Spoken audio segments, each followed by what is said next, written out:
Welcome to the Athena Wellness Podcast, the show that invites you to take a seat around the community fire and listen to stories that inspire. I'm your host, Kathy Robinson, author, coach, and founder of Athena Wellness, a company that's dedicated to supporting you on your journey to live more wholeheartedly. Today's episode is brought to you by the Athena Wellness Academy, your resource for wholehearted living. The Academy's featured offering is an online course called From Type A to Type B, How to Mindfully Descend the Corporate Ladder and Invite What's Next. This course is perfect for you if you're contemplating or navigating a professional transition, and it's available as a self-study or with a small cohort of students facilitated by me, Kathy Robinson. To learn more, I invite you to go to athenawellnessacademy.teachable.com or click on the link in the show notes. Hello and welcome. Thanks so much for joining me. My favorite stories to share with you are ones of reinvention. There's so much to learn when you dig into the before and after of transformational change. I'm joined today by television producer turned entrepreneur and podcaster, Shannon Russell. Shannon spent 16 years in the entertainment business in New York and LA. She became an entrepreneur after starting a family and just expanded her business portfolio to include Second Act Success, where she coaches women on how to change careers, start a business, and follow their creative passions. Here's what we cover. Shannon's own From Type A to Type B story.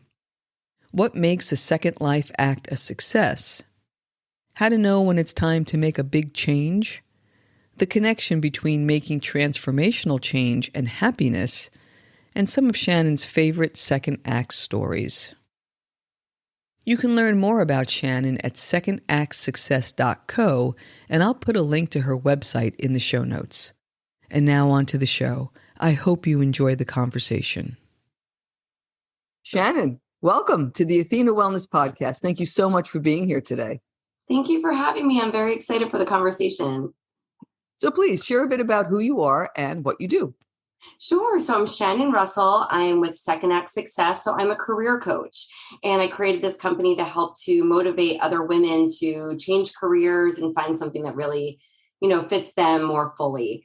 And so I have a podcast and I'm doing my career coaching. And aside from that, I'm an entrepreneur as well. I own another business and I have 2 boys and a husband. So I'm guessing that this wasn't your first go at a career. So can you tell us a bit about how you got here today?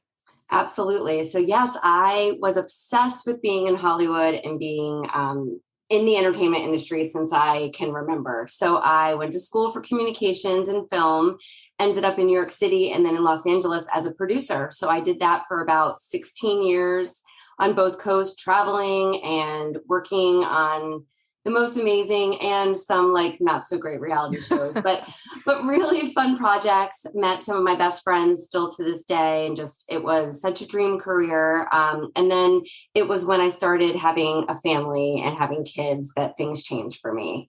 My husband's a television producer also, so you can imagine our schedules of traveling and crazy long hours. And when you have babies, things change sometimes. Sure, but it sounds like it's a career that you love. So a lot of people do their second acts because they're not so in love with their career, but you had a career that you really loved. Yeah. And this was a hard choice. So can you talk a little bit about that decision and what it was like leading up to that? What was that tipping point? Yeah. So I was in Los Angeles. I was the first of my friends to have a kid. So I had a baby. And in Los Angeles, we always say it's like a big bubble and people, it's you go out, 7 nights a week and it's all about who you know and socializing and networking. And then I had a baby and my friends fell to the wayside. And I just felt that my husband and I were super alone. My family, which I'm very close with, was back on the East Coast. And I had some postpartum depression that just kind of threw me in a spiral. I had a crying baby all the time. I didn't know what to do. And it was just a lot of figuring it out. And we made an abrupt decision 6 months in. My son was 6 months, and we decided to move back to the East Coast to be near family. And when we came back, it was easy enough transition because I had help. We both worked in Manhattan, and we had like an hour and a half commute. But we were both able to work in the industry still. And it wasn't until I had my second son a couple of years later that I realized it was too much. It was almost a 2-hour commute each way. And there were times where my oldest, who was really only 2.5 or so at the time, would get sick, and it would take me almost 2 hours to get to daycare to get him. So it was a lot of leaning on family for that, and just kind of realizing my priorities were changing. And then when I was pregnant with my little one, I just had an aha kind of epiphany moment. I was in high heels in the Times Square subway station, rushing to catch the bus so that I could get to the car. It was just that commute. And I was like, what am I doing? And I just realized then that something had to change. Mm-hmm. I remember that commute well. Yeah. And in high heels. Right? How did we do it? That can be very impactful. It could really help you synthesize your values and what's important. And it sounds like, in the middle of Port Authority. Not the best place, but yeah, you just kind of go, can I do this for much longer? Right. So you knew at some point, like, I can't, but then what happens? Walk me through that process. That's not an easy process to let go, right? No. The good thing, though, Kathy, is that while I was on maternity leave, the show that I was producing, that I was in charge of, was canceled. So that to me, and I remember I was pushing the baby carriage in our local mall here in the suburbs, and I got the call that my show was canceled. And in TV, you're really used to going from one project to the other. So I easily could have picked up the phone to a friend and gotten another job. But to me, I kind of was like, okay, this is the out that I needed in a sense, or the push maybe to find what that next step or that next act is. And I remember talking to my husband, and again, we were both in the same industry. So he was like, well, what else are you going to do? And I just started thinking about it. I was listening to a lot of podcasts at the time and just trying to figure it out. A friend here got me a 9-to-5 job at an office. I hated every second of it. It just wasn't for me. I was still leaving the kids at daycare to go to this job that now I really disliked, and it was very toxic environment. So it was not a healthy place to be with a new, a very young baby and a 3-year-old at the time. But it was paying the bills. So I felt like I was contributing. And then I had the idea to get my master's in education and maybe become a teacher. So I started taking classes at night. And I was doing that for about a year when all of a sudden I was like, and it was an accelerated program. So I was at the point where I had to student teach. And I was like, how can I do that with 2 kids in daycare and not making money? I'd have, so it was just a lot of these different things where I said, I need to start my own business. And I just listened to a podcast about entrepreneurs, and I was like, I can do this. And so at that time, my boys were playing a lot with Legos. They were building with magnet tiles. And it was the thing that always kept them calm and really, focused on something. And I was like, I'm going to do something with that. I'm going to open a STEM center. And I was researching STEM, and I was trying to figure out a business plan. And then I came across a franchise that was literally what I had in my mind. And so I just decided to jump and buy into the franchise and become a franchisee. And then I quit my 9-to-5 job. I stopped my master's program, and I became a business owner for the first time ever. Wow. Well, there's so much that I love about this story. What really jumps out, there were 3 words you said: figure it out. Because I think, like, when I met you, you have this franchise and you've got this podcast, and it seems like, and I know people do this with me as well, right? It's like, oh, you've got it all together. It's like, there were so many steps and so many things that, in your case, you're trying all kinds of different hats on until you felt something that fit. It doesn't just come to you. You were following an impulse. And I just love that. And that impulse at some point said, leap. And you left a whole bunch of what you thought may have been your next steps, or even dreams of becoming a teacher and doing all of these other things. So can you talk a little bit about that propulsion? Like when it was actually time to say, you know what, we're going to buy this franchise. Give me a little bit of insight there. Yeah. So I would have, a discovery call with the CEO of the franchise. I was talking with other people who were already franchisees in this organization. And I was like, you know what? It's all about my boys. To me, these life changes were for them because I didn't want to be 2 hours away and not be able to get home when my husband was also 2 hours away and not getting home. So to me, it was just a shift in priorities where the celebrities that I was meeting and the fun that I was having just wasn't on my radar anymore. It wasn't a priority. And my boys were my non-negotiable. And I use that a lot because I feel like I make all my decisions around them. They might not realize that, but it's true because I wanted to be available and more of a present mom. So really, the franchise, it just seemed like something that would allow me to do that because I would be able to take them with me to classes. I would be able to work from home as I built the business and be able to take them to school or daycare. So really, my husband and I went to meet the corporation. It was a fairly new franchise at the time. And we drove out to Pittsburgh where they were located, met them, and my husband was very skeptical. I think even to this day, he would much rather me be a television producer back in the industry, making the big bucks. And, I think for him, he likes to be able to say, oh, I worked with this one. Whereas with me, it doesn't matter anymore. So he was very skeptical, but he was like, cool, let's do it. Even though I was now paying off this master's program that I did not complete. But I was looking at it like the master's program brought me into the world of teaching. And here I was using a lot of that into teaching kids STEM education. And for me, when I see that money go to pay for that program that I did not complete, and maybe one day I will, but with this, I am able to be that teacher in a class teaching kids how to build with Legos and robotics and learning and thinking like engineers. And to me, it kind of was taking all that other stuff and pulling it together. And I'm able to be home with my kids. So it was a risk for sure, but I used a lot of my producing skills in growing the business and marketing the business and putting myself out there. And I felt like, luckily, it took off and it was the right decision at the time. I can see how your life has completely changed. I'm curious to know how you've changed.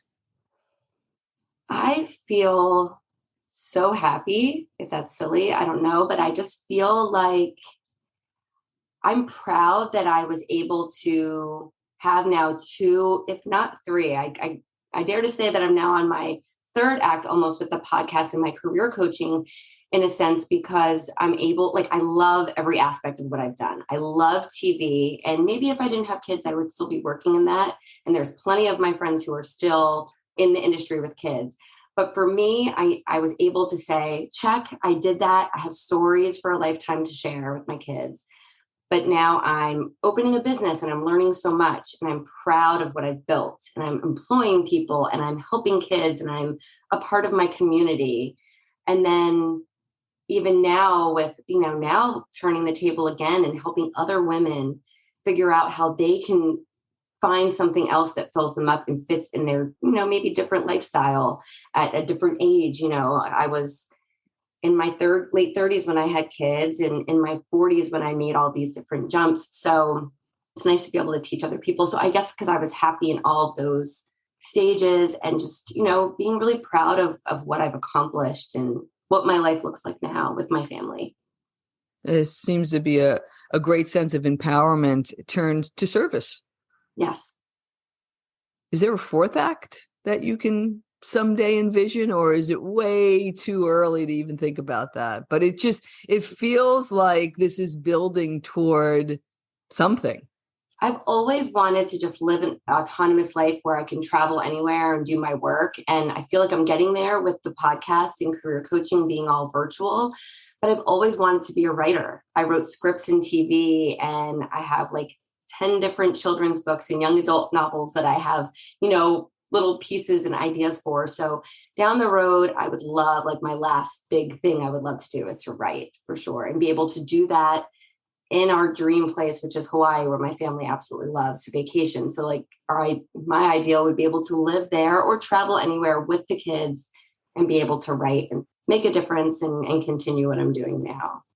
I love that too, because that gives our listeners a sense of like, it doesn't end with like the next thing, right? Like this is something that we continuously go through. And just like you didn't know how to be an entrepreneur or you didn't know how to host a podcast, you don't know how to write, but that's a dream and it's something that you work towards. And so I feel like it's very inspiring. I appreciate that you've shared that with us. Oh, thank you very much. Yeah, I feel like it's nice to be a lifelong learner, right? Like you're always wanting to better yourself or challenge yourself in some ways.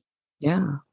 So you have a podcast called the Second Act Success. And I'm curious now, with all of the changes that you've gone through, how now would you define success? What makes a second act or a third or a fourth a success? I think it comes back to the priorities and non-negotiables that you have within yourself. And that's what I tell a lot of my clients that, make that list of your non-negotiables. I want to be able to be there for after school activities for my kids. I want to have weekends off. I want to be able to make X amount to contribute to my family. Just kind of have your list of priorities and non-negotiables. And if you can find something that fits into that, fills you up, makes you excited to wake up in the morning and get to it, then that to me is success. There's always parameters, but it's parameters and then it's how you feel when you go to sleep at night and when you wake up in the morning. Nobody wants the Sunday scaries or, to be dreading the next day. Mm-hmm. Yeah, it was really nice to experience that Monday mornings and jumping out of bed and being excited about what the day brought, right? What a change, right? Right.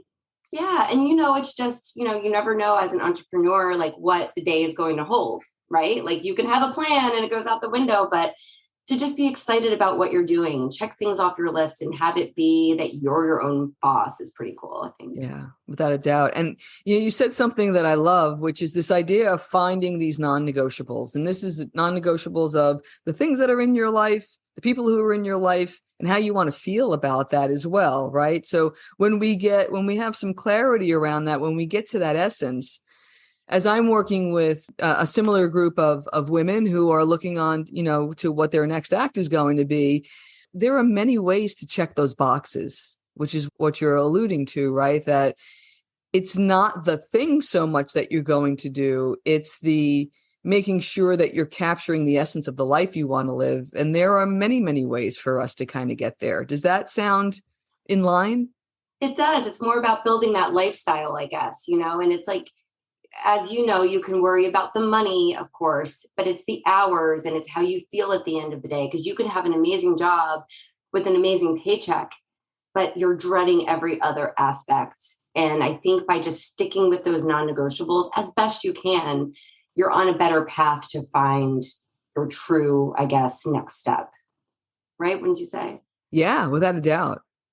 I'm thinking about some of the clients that you've worked with. So these are people, whether they really love their careers or not, they know that it's time for a change. Can you explain that some of the indicators maybe? Like, so when people come to you, what is it that would make somebody want to come to you for your services? What is it that kind of says to them, it's time for me to start talking about this?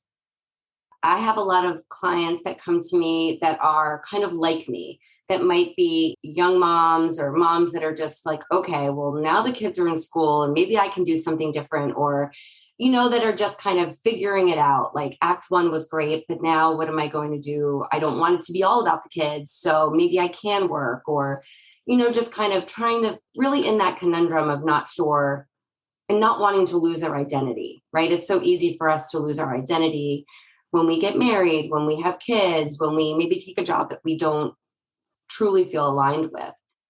So I think what I've experienced, like I have one friend who I'm speaking at, she's actually a former friend of a friend from my TV days who has two little ones. She's getting offered jobs, but the commute in Los Angeles is crazy. The hours are crazy. She's trying to figure it out. She feels kind of, she says, worthless, which is definitely not the right word because she's with her kids and she's, but she's trying to figure out how to still be creative and contribute to the family, but be there for the kids and not. So we're just going through different ideas. And what we talked about the other day was even opening an Amazon shop. she was interested in that. And so we started exploring that more on like, what could she sell on Amazon that she could have control over? So I think it's just kind of looking at each person, what really works and what, what will make them happy. You don't want to do something every day that you're not happy with, even if it gives you the perfect lifestyle. So it's really that whole combination. And I think a lot of times with little kids, they really do make you think like, okay, I can be their mom and be there 1,000%, but I also want to be me. And I need to, and it's just that balance or that harmony that you're trying to find. It's interesting that it comes back to this idea of identity, because one of the things that I work with the folks, the students and the clients that I have is many of them, like me, 30 plus years with a corporate identity. Who am I without that? But here you've got, not only is it the work that I do, but it's also the relationship that I am in and the responsibility that I have as a mom and what that means. What heartens me, because I have some years on you, because I can remember back where it was you can have it all. And that's what people were programmed to do, to exhaustion and to complete burnout. And what reaffirms to me that the world is changing some just by listening to the story and the story of your clients is there are options now that just didn't exist 20 years ago, certainly not 30 years ago, right? So if it's helpful, things have changed. And I love that there are folks like you to help people start to explore that, because a lot of, I'm sure, what you've absorbed over the years are the generation before you. And you're saying, hey, there may be some other options. And not only did I do it, and I can show by example, but let's explore what that might mean for you and tailor it to a life. So just, it's a beautiful story with amazing outcomes. And I think that the future is bright there just to help this generation through a lot of what you struggled with. So that's wonderful.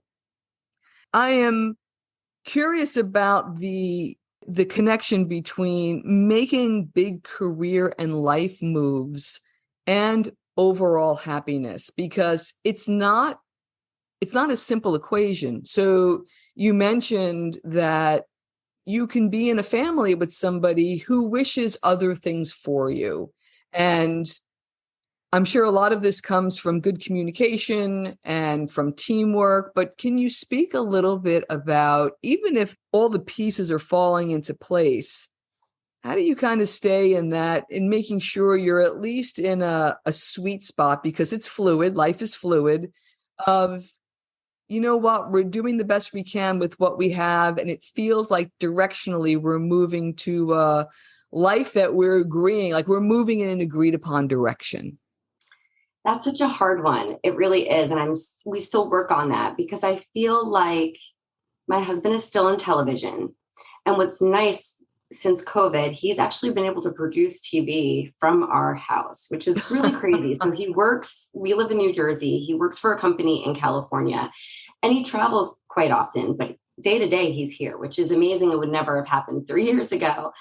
But I feel like he's here to see the day of what would have been my sole responsibility of picking up the kids and taking them to activities and making their lunches.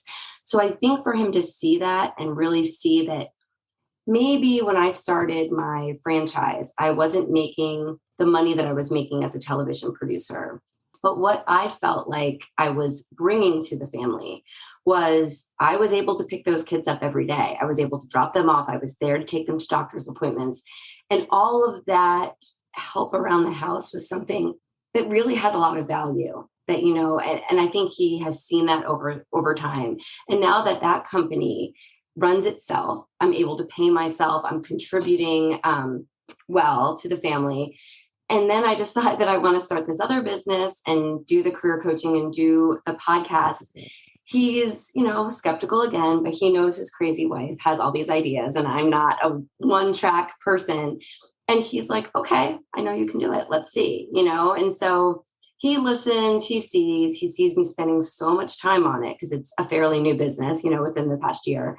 But he is supportive. And I think as long as I show him how happy I am, I feel like hopefully he's seeing that it's working for our family. I'm contributing. I'm with the kids all the time. And the kids don't think that Second Act Success is a business. They think it's just like fun for me because I'm always doing it. I'm always happy. And I'm like, oh, listen to this, or, and so when my husband might say, well, put that computer away. Come on, we're watching TV.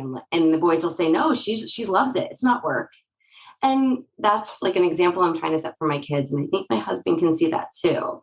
Like, I'm enjoying it. So I don't know. I just feel like as long as there's communication, like you said, and you're able to contribute, you're helping in whatever way possible, and the lines of communication are open, I think it's a win-win.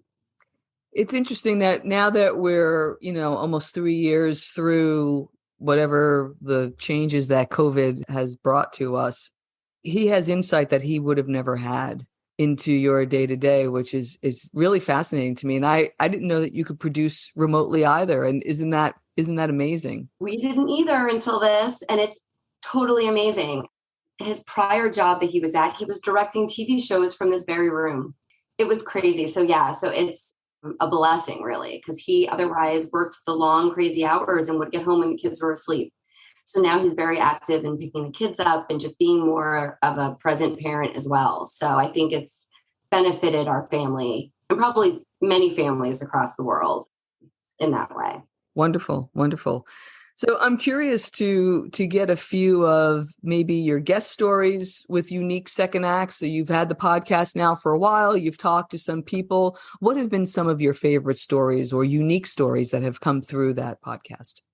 Yeah, one was this woman, Hannah Campbell Anderson. She was an actress in Los Angeles. And after a while of, doing plays and things, not making it super big like she had dreamed, she was at my wedding. This is actually funny because it's someone that I knew.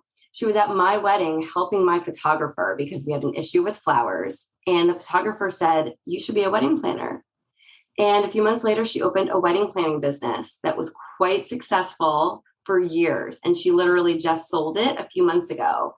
But the fact that she went from being an actress to being a wedding planner, and she talked about how similar those careers actually were.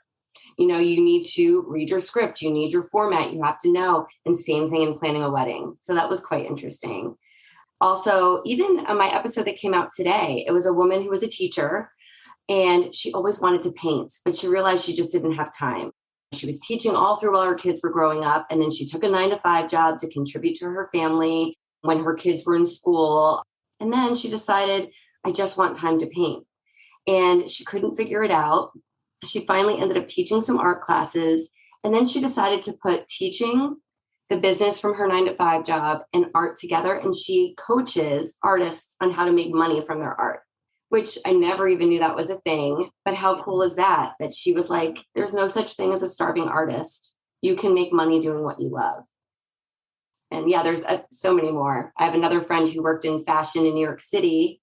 We've become friendly since the podcast. And she worked for these huge brands doing marketing for Marc Jacobs and all of these brands in New York City. And she decided after having her kids that she wanted to learn how to be a lactation consultant. And she used the bus commute to study and take her certification. And now she has her own business, helping other women feed their babies the way that they want to. I'm curious if you find that there are common themes throughout the stories, and are there points of departure where it's like, there's some uniqueness to it, but there's also some commonality. Like, can you talk a little bit about just the themes that you see? Well, I always ask on the podcast my guests of, what is that thread between all of your careers? And it's amazing that everyone can find that thread, whether it's, for me, I always say it's producing. I'm producing TV. I want to produce my life. I'm producing this business. I'm making it come to life. This one particular guest, she worked in marketing for the health and beauty world, and she started getting really into yoga. And then she decided to become a mental health therapist. So for her, it was the service piece and it was the wellness and health piece that kind of went through, wellness brands in health and beauty to yoga to being a mental health therapist. So I think it's everyone can find those threads that come through. And I think that's been very apparent in everyone that I've worked with and had on my podcast. But there's definitely people who still have that next act they want to go to, or that they tried something and it didn't work and they kept going. There was another amazing woman, Katina Turner, who I found her particular episode very interesting because she went into going from, she was actually a television producer too, funny enough.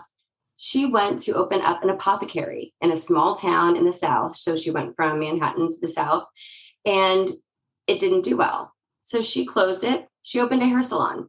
It didn't do well. She closed it. She opened another one. So she, in our conversations, never once she bring up the failure or bring up how, this could, maybe I will do something else. She just said, okay, this one didn't work. The next one will. And she went on to the next one. And that is truly awesome to see.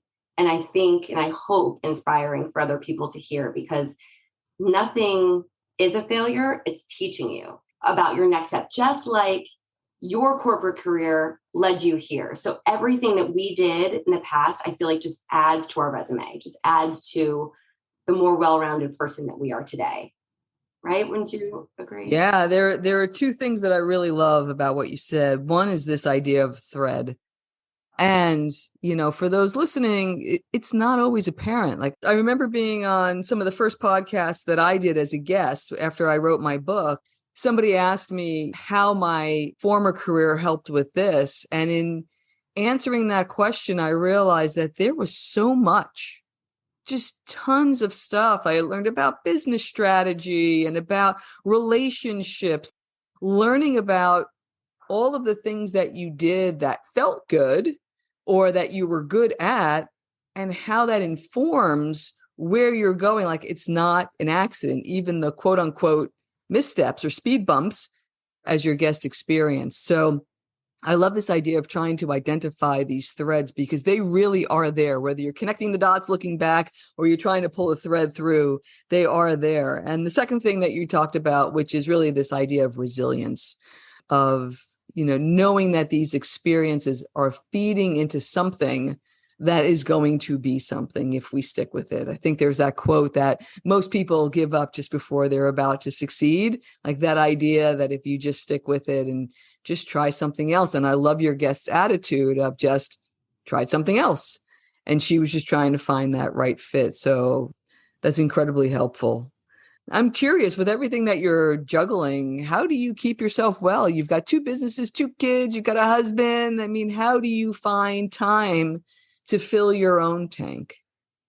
That's the thing I'm working on a lot. And I think having the kids go back to school just this past week is helping a little bit. I have an exercise bike that I try to do in the morning before I even get on my computer. Because as you know, you get on the computer and you focus and you realize, did I eat yet? Did I wash my face? So I try to do that in the morning a few times a week and then get into the work routine. I have an amazing puppy dog that I love, and he wants a million walks a day. So I at least go on one. My husband does most, but I'll at least go on one walk with him, especially now that the weather's nice. I love podcasts. So I love to just listen to my podcasts and just walk with him. And otherwise, I'm on a new healthy eating plan that I feel like has really energized me. And it's forced me to look at how I eat. Just recently, I realized I'm a stress eater, which I never realized. I've never really had a weight problem, but I realized that I never really ate healthy. And so I realized that every time I get stressed at work, I would run and grab whatever the kids were snacking on. And so I'm on this new eating plan that just has me really focused on what I'm eating, and I love it. And I felt like new energy in that. So I think just devoting myself to that has helped too. You're hitting all the bases. That's good. That's wonderful. It's only September, so we'll see. Well, it really such a wonderful conversation, and I really appreciate your time. Can you tell our listeners how to get in touch, where to find you, and some of the things they can find once they go there? Of course. So my podcast itself is Second Act Success, and everything can be found at secondactsuccess.co. There you'll see links to where you can get the podcast on Apple or Spotify or wherever you listen. You can also get information on coaching. I have one-on-one coaching available, and I have a course that's coming out hopefully in October, so that you can join the waitlist right now as well. And that's all on secondactsuccess.co. And I'm also on Instagram and Facebook and most of the social media platforms as well. Perfect. And we will link all of that up in the show notes. And again, I want to thank you so much for your time today and for your insight and your unique view. And I wish you all the best, both of your businesses. And wonderful to have you here. And Kathy, we have to get you on mine too, because I want to share your story with the world. Sounds good. All right. My world. So I'd love it.